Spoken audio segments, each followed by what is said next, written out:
Again, thank you for joining us today. I'm Caleb Shook. I work with POSIM Software, where we provide point of sale and inventory management software solutions to retail businesses in Kansas City and across the United States.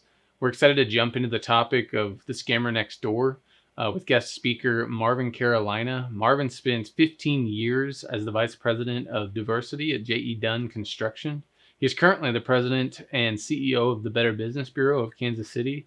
Marvin, you're clearly an accomplished professional with many, many years of experience, and we're happy to have you. Thank you for having me. I'm glad to be here. So let's just jump right in. In your experience, what do you consider some of the top threats to small and medium-sized businesses today? The two top things that you're going to see is something called phishing scams.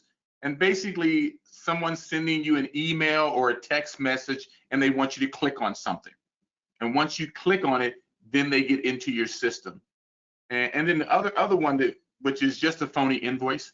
If you're a business and you're getting a bunch of invoices coming in and $100, $200, $300, $500, and you just start paying them, you would be surprised at the number of businesses that just say, hey, here's my stack of invoices, let me just start paying them. But on the emails, when people are phishing, the phishing scams, I get emails on phishing scams of people wanting me to click. And do we have a virus protector called this? And then somebody said, no, that's a scam. I mean, I've gotten 3 within the last few weeks, and I'm like, this doesn't seem like one of our vendors. But if you have a lot of vendors and you're not kind of organized as much as you should be, you're clicking on things and you're doing different things that you shouldn't be doing. So the key is just really to understand your business as best as possible, but it's still very, very difficult, extremely difficult. Does that apply to small, medium, or large size businesses? And do scammers target one more than the other?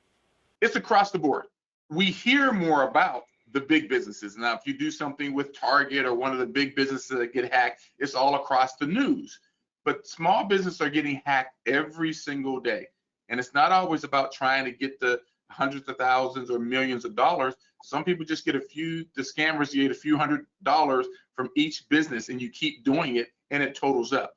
So just the sheer numbers of small businesses compared to large businesses, small businesses get attacked much more often.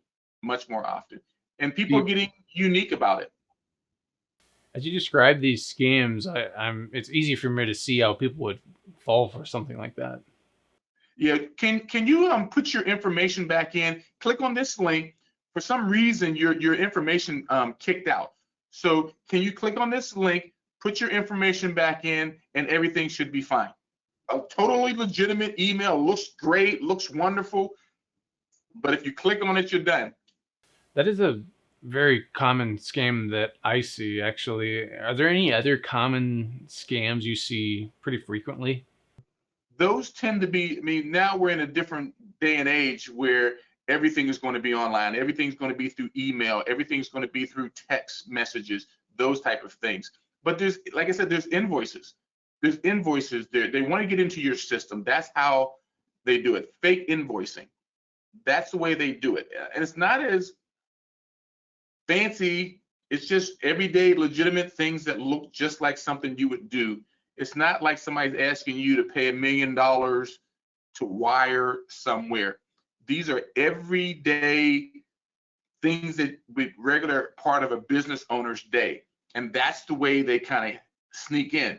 It's nothing unusual. If I'm scamming you and asking you to pay $500,000 to do this or that, the alarms go on.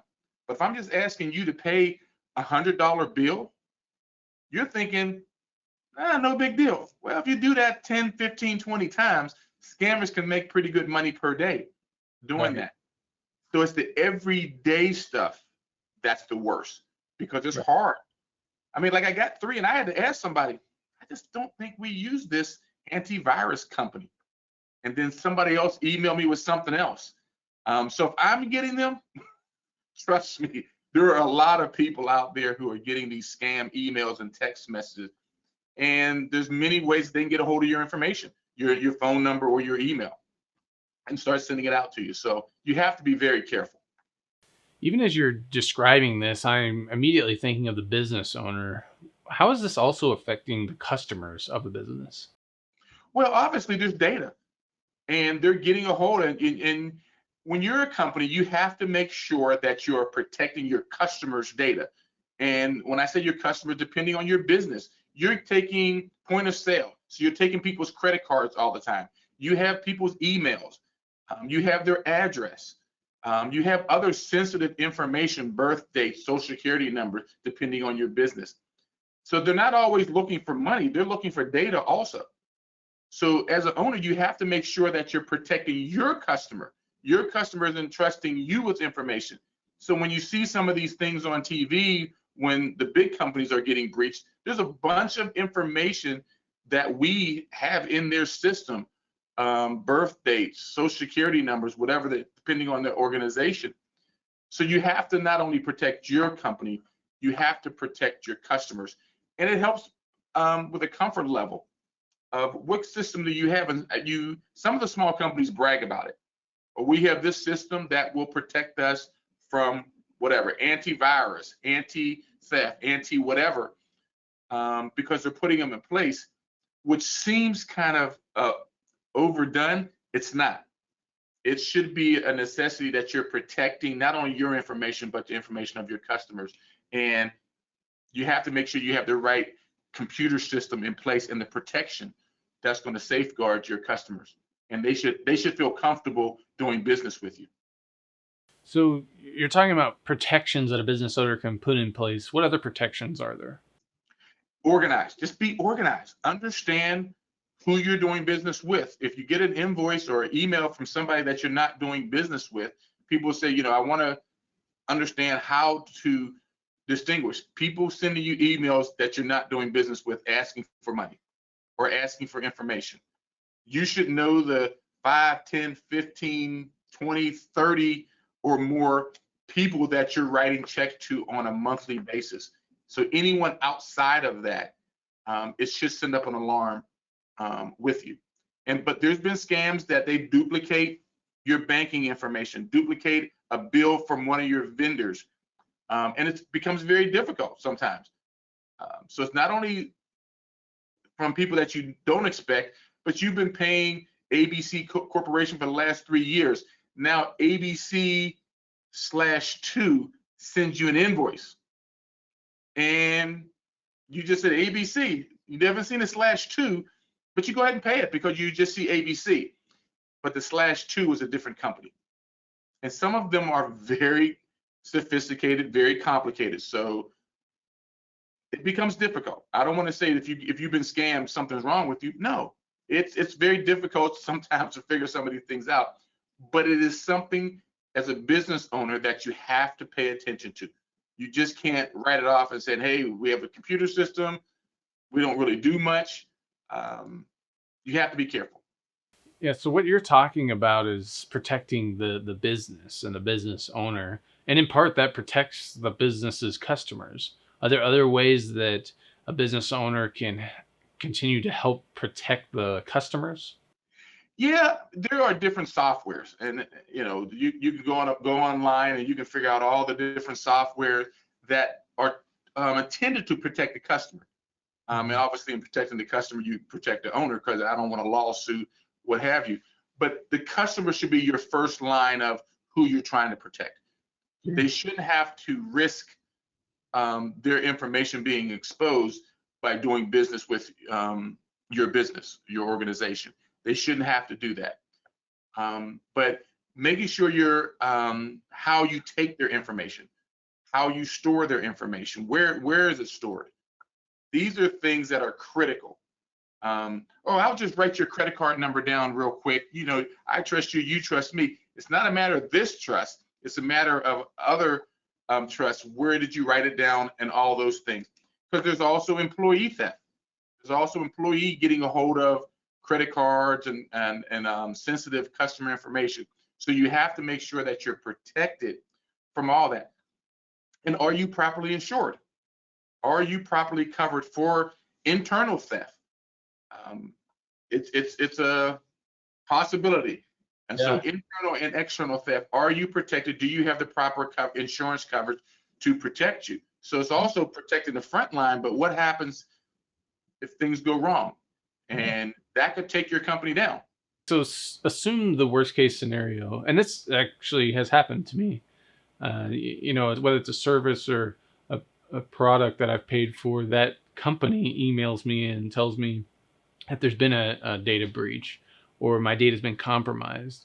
What do you do at that point? Once it has happened, how do you address speaking to your customers about it? The big thing is, I think you need to do that now. Before anything happens, what is your plan? What is your plan of attack? If I have a breach, what do I do? First of all, you need to let your customers know immediately, but you need to have a plan in place. You just can't just blast things out. You need to have a plan. This is what happened. This is how we reacted to it. And this is what possibly could happen with your information. We were protected. Explain to them what system you had in place. We were protected, and this is what happened. But there's a process that you put in place long before anything ever happens. You don't wait till something happens, then try to put something in place. You have something in place now. And then when you have more details, you fill in the blanks and you make sure your customers know if they have any questions, they should have a direct line with somebody to talk to ask questions and understand what exactly happened and what are the potential fallouts for the customer. But it's a plan that you put in place. You're covered. You have insurance. If your information gets out, also we can offer you credit protection or what have you through our insurance or whatever we have in place. As you described some of these scams that are occurring within businesses, can you actually share some of the red flags you commonly see prior to those scams happening? The biggest thing is people that you didn't ask for information from, asking for money or asking for details about your company that you're not familiar with. The biggest protection is really make yourself very familiar with your vendors. And you see a lot of companies who have a ton of vendors. And from a vendor's perspective, you hear it often that they're reducing the number of vendors that they deal with. They were like why? So instead of having 10 vendors that supply you this, you find one who can supply you the 10 things that you're getting from the 10. What happens is now I've gotten my vendor list down.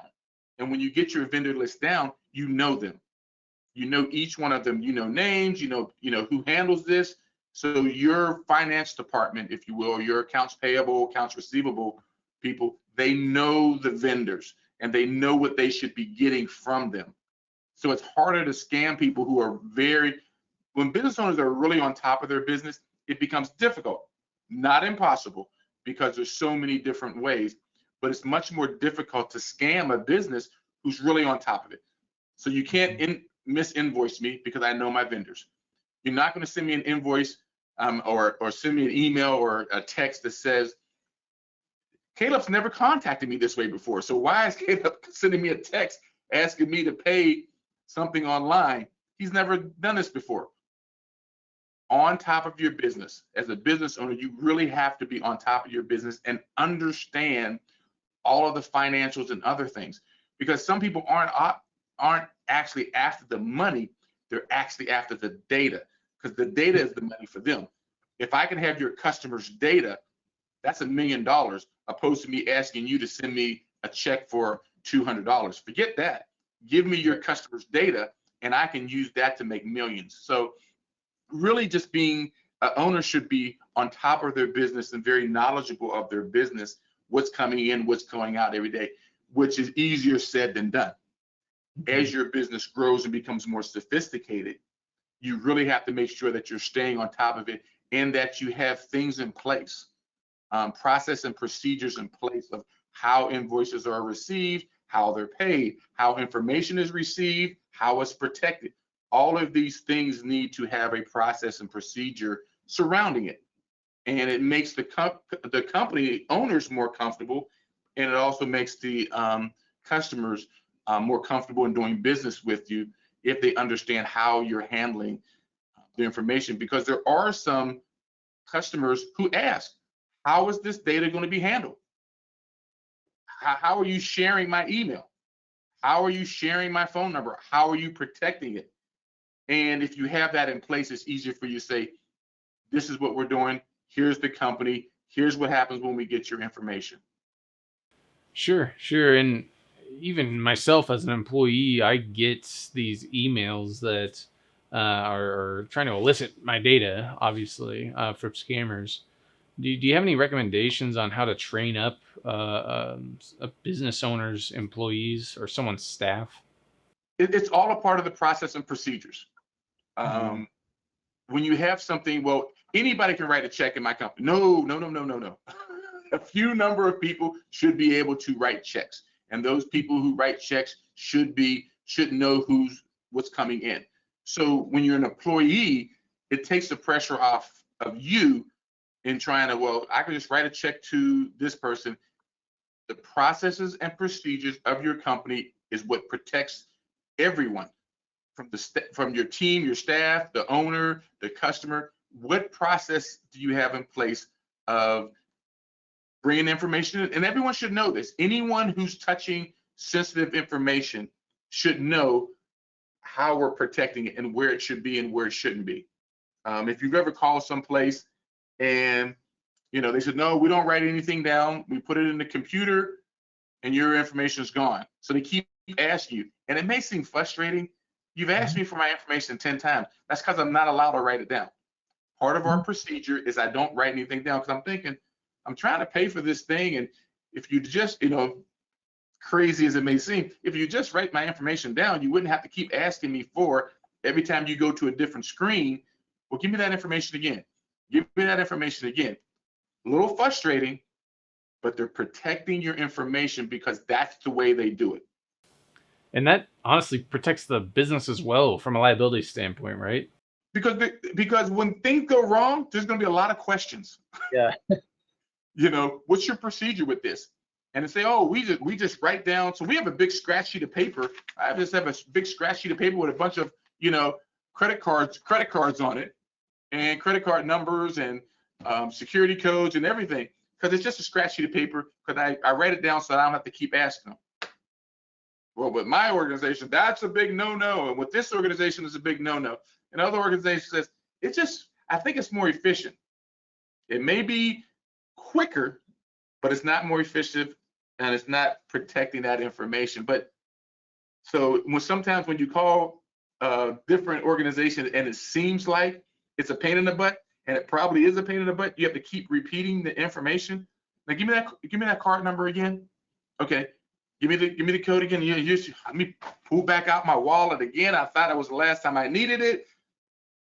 Understand that organization is protecting your information, and there's no paper on it. It's going straight into their system, which is protected, hopefully, with all that. So, And much of what we talked about is digital or online scams or scammers. Is there also a scenario in which somebody might follow you into a building or something of that nature, like an in-person transaction or scam? those have reduced. I mean, scammers are criminals, and it's safer for them to sit somewhere somewhat safe and play with a computer versus, mug somebody in the parking lot and steal their briefcase, or run into an organization and try to do it that way. The computer system has provided us a lot, or our technology has provided us a lot of benefits, but there's some downsides to technology also. And that's where people really live now. Like you said, years ago, when our technology wasn't to the level it is right now, it's much easier to go hit somebody in the back of the head, try to steal a bunch of paperwork, some files. Businesses don't have files anymore, or shouldn't. Not hard files. All that stuff's in the cloud. So when you used to break into somebody's office and try to go through their files and looking for customers' information, you should see very few filing cabinets Yes. in businesses nowadays, unless they're just decoration. They're very nice wood and decorated, but you should see very few files that you're actually going through, which has changed the tables of somebody actually trying to break in and get a bunch of information just because the information's in the files. Yeah. File cabinets are empty nowadays. And if I can get a little granular here, there's certain payment methods that should be avoided within a business from a scam and scammer perspective. Not really. This is we're things have changed so much. You used to always say, "I got cash. I got cash." Well, there's some people who don't take cash anymore. What you have to have some sort of mobile credit card on your phone. We are making ourselves more convenient, but we're also making ourselves more vulnerable. There are many more places now who do not take cash. So having a pocket full of cash means absolutely nothing. You have to have a pay app on your phone, and you have to have, uh, maybe your credit cards now. So you have to understand how it's being used. But cash is something that I'll say many people are moving away from, and it's also to protect them. If they have a business that doesn't take cash, the likelihood or the ease of internal theft is reduced, because they're not like they're going to say, okay, I guess got $50, I'm going to put 35 here and then put the rest in my pocket. Somebody just with an app, pay app, boop, done. And there's no cash to steal from an internal perspective. So you really have to understand how to take the money, but everything's more electronic payments now than cash than ever before. I want to be as practical as possible. At what point or to what metric do you look to know when to hire a cybersecurity professional for your own business? The day you go into business, you need to have it in place. I don't care whether you're a one-person shop or 1,000 people. That doesn't matter, because what does matter is your business, and that's how you provide income for your family. So if you have one person, now you don't have to have an internal person. There are organizations, there are companies who will do that for you, your data, etc. So you may just contract with an organization to do it. As you grow, now you may need somebody internal to handle all that for you. But as a small organization or large, everyone needs it. If you go into business, that's something that you need to make sure that you are that you have something in place that's going to cover security, cyber security, cyber theft, all of that, because you have to protect that information. And you have to, smaller companies, they may not even be as sophisticated. They should be as far as their technology. But day one, to answer your question, when should it be in place? How many people? One person, you should have security with your things. Because if you're making big money, you can make a lot of money with one person, and they can steal a lot of money from one person. And there are a lot of businesses that have 3 or less employees that do a lot of money. And so you would need that protection from day one, regardless of the size of the organization. It's just as you grow, you need more protection and maybe a person internally at some point. As we start to wind down here, I'm going to start referring to questions that have been provided in the chat of the webinar. And what you were saying makes perfect sense. You're protecting yourself as the business owner, but you're also protecting your customers. We talked about how to communicate to your customers after a breach of data has happened. What happens after that? Or what are the next steps that you could provide to someone that this has happened to? The first step is just own it. It's embarrassing. Do you know how embarrassing it is that your system got hacked and your customers know, your employees know? It's embarrassing.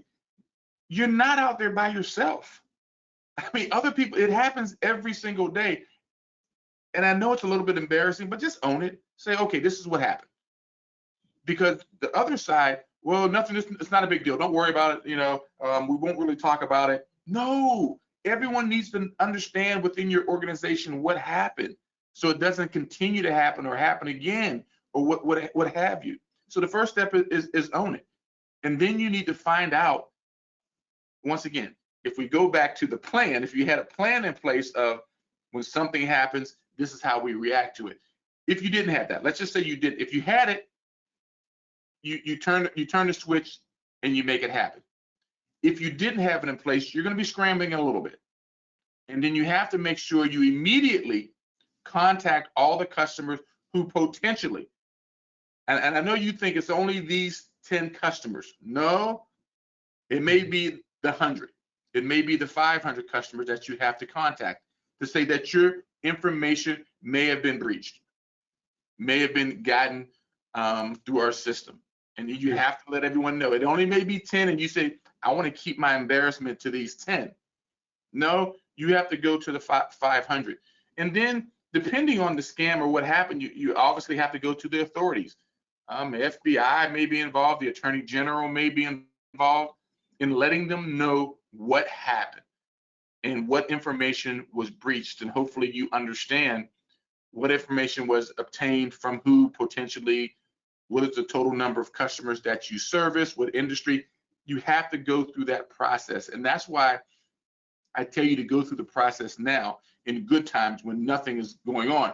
Because when it happens, then everyone's in a tailspin.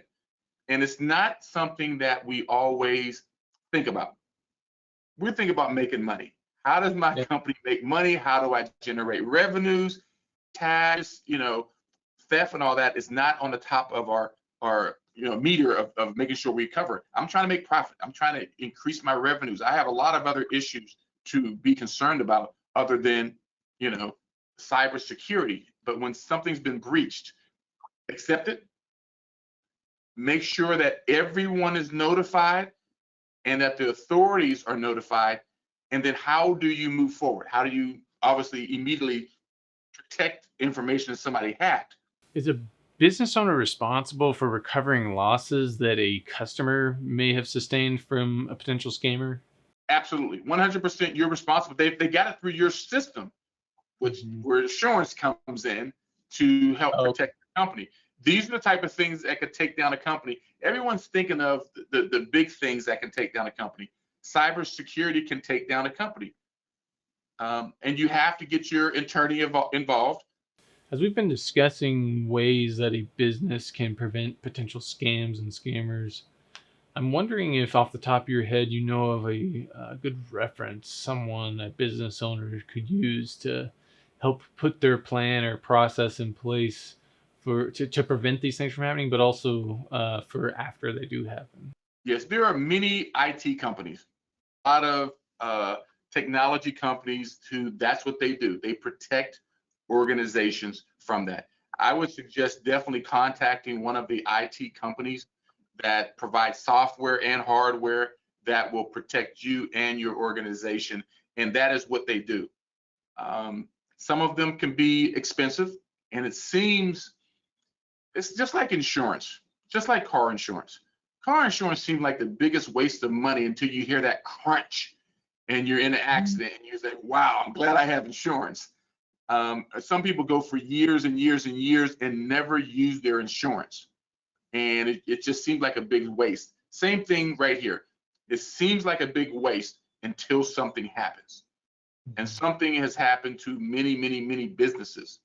So go out and find a technology company, a cyber security company, and interview them. Find the one that fits your industry, because some companies are better by industry than others. How many exchanges do you have? Are you customer facing, ultimate customer facing, or business to business? There are different organizations, different cybersecurity companies that will serve your needs. And I would suggest sooner than later for organizations to make sure they get somebody who can really just understand their business, how they operate, and give them the best deal. But then I would put a plan together of, if something happens, what are you going to do? What is the procedure for things to do? And along with that, what are the standard operating procedures of your organization? Because that's another question. If something goes wrong, first question that you're going to be asked by authorities and your customers is, what did you have in place? And if you say, I had everything in place, but they just got in. And you're able to legitimately show all the things that you've done to protect their information, the customer's information. That would help tremendously versus you did very little, if nothing. As you describe potential scams that could target a business, I naturally start to think about a brick and mortar store. But in reality, someone's business could be solely online selling products or services. Do you see any difference between scams that target e-commerce stores versus brick and mortar stores in person? No, they're pretty similar, and because more and more people, and the pandemic has taught us this, more and more people are getting away from bricks and mortar, and they are more e-commerce, and everything is online. But they're about the same. If you have a brick and mortar, that's not necessarily how you transfer your money. You don't have the Brinks truck pulling up in front of your location, and you have all these money bags going out to it. Everything is done online now through e-commerce. And like I mentioned earlier, there's not a lot of places are declining accepting cash. Right. And inclining getting things, everything, paying bills and getting money wired in, wired out. Everything's online. So bricks and mortars businesses are just as susceptible as e-commerce businesses working from home. Sure. They're exactly the same. Another question we've received is regarding the insurance you spoke about earlier. Is there a certain term that is used for that type of insurance? That's a good question. I don't know if there's a specific term, That's but it's basically general liability. I'm not an insurance agent. I don't want to step in their role, but there are things that there probably would be insurance that covers that, but it would be your general liability and exposure of how you do business overall, and ensuring customers' data and information would be a part of that. I don't know if there's a specific cyber insurance or what have you. There probably is something to put a name on it, but it would be somewhere under your general liability. Would maybe be a line item that says customer data, customer information, liability, those type of things. We're nearing the end of our time today, and I really appreciate you coming on, Marvin. Honestly, some of what we talked about today is, to me, kind of scary when you consider the threat that can be posed to someone's business. But like you said, you put the right steps in place and you prepare in a way that allows you to address certain situations where a scammer might target your business. You can honestly sleep at night. Yeah, and it happens to all of us. I hovered over clicking on something, and it just didn't look right. I just didn't see that. I was really ready to click, and then I asked some people in my office, my team, and they said, "Marvin, it's a scam." I was like, "Oh, okay, good. I didn't click." But we Yes. get embarrassed and we react differently when we should just, hey, it was a mistake. Let me fix it instead of ignore it. It'll only get worse if you ignore it. That's super valuable information. That's great. Um, I just wanted to say one last thing before we jump off of here. We at POSIM take cybersecurity very seriously.